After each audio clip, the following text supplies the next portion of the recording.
I think that there are some universal ways of the world that, we talk to each other, we appreciate each other, we'll want to work with each other. And the more we can do to be warm and open and engage in respectful conversation, the better it is for any of our business practices.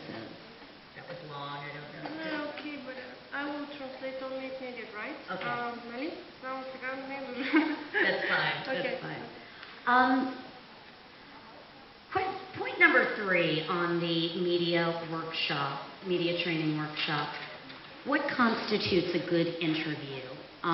Any ideas as you help your clients or the executives within your company speak to the press? What do you think makes a good interview?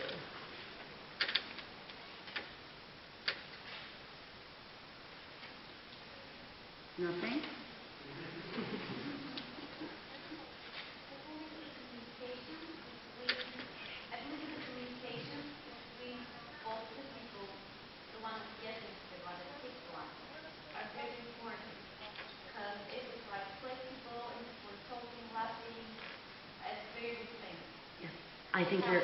I think that's very important. Communication and creating an environment of comfort, of open discussion, back and forth discussion, where the person who is being interviewed doesn't only talk about him or herself. I think it's very nice to coach an executive who's going for an interview with the press to ask the reporter a bit about themselves. What do you cover? What do you like writing about? What are you interested in? What stories does your publication like writing about? And creating a comfort level. You had a thought? For me, the good interview has 2 sides.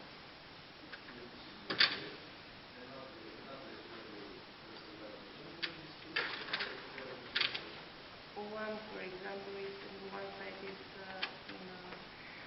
giving the problem, and the other side is the institution that is supposed to solve this problem. Meaning that reporters will think, that the newspaper will think that there's a problem, and the person in the interview. Какво точно имате предвид?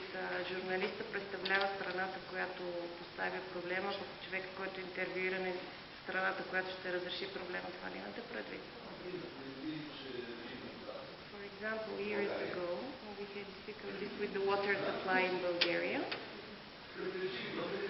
And interpretive Bulgarians decided to make their own water supply in their the residence flats. Yeah. With that one, considering that it's a serious problem for the building itself to make such things. And the state company for water supply, какво? ВИК какво? Да.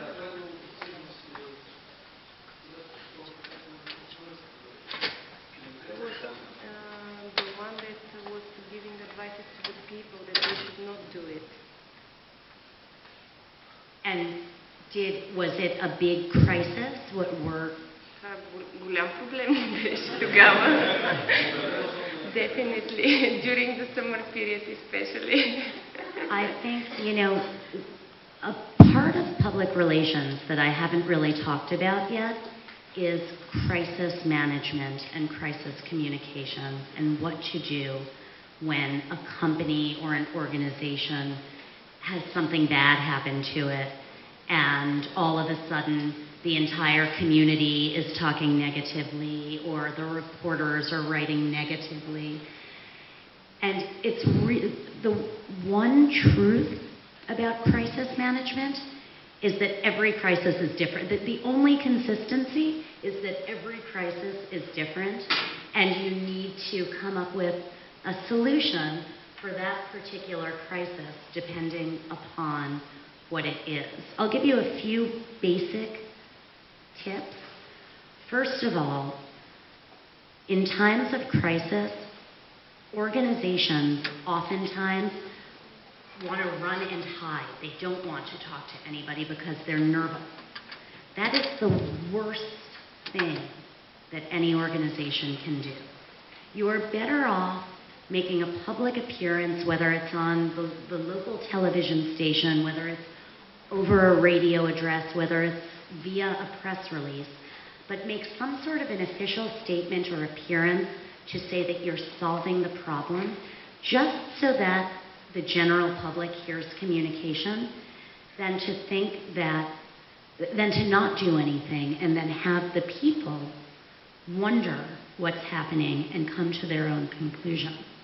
In my presentation this morning, where I gave you the 7 laws of building a successful and positive brand, I think the first law that I said is manage your own message.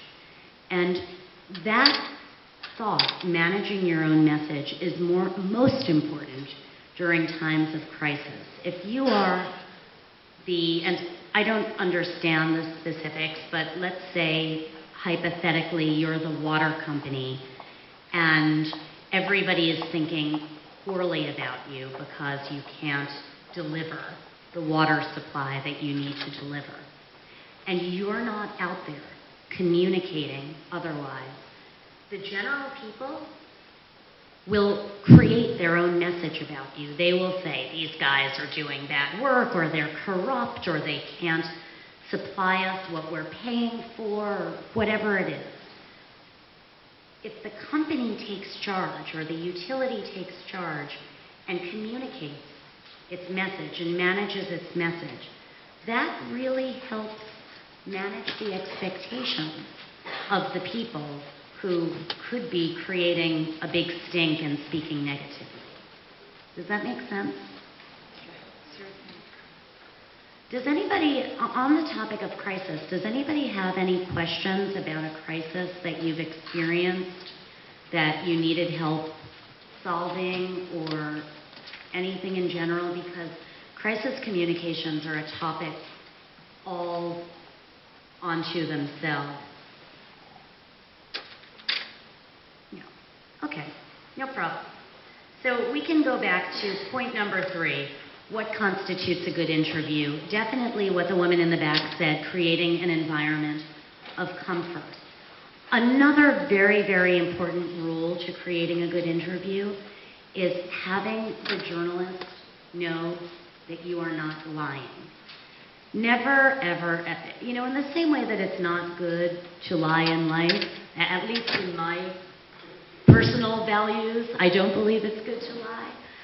Nobody wants to feel like they've been lied to. And I think that the reason that a lot of journalists have a perception that PR people are negative or are not helpful is that there are PR people out there who lie to journalists, who put a gun to a journalist's head and try to force their hand at writing a particular story.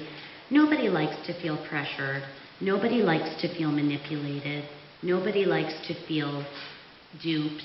And I think that's a very, very important rule to creating the type of relationship where, your company will ultimately get good coverage.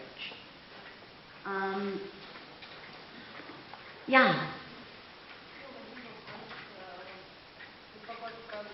I have other question. What happened? Okay.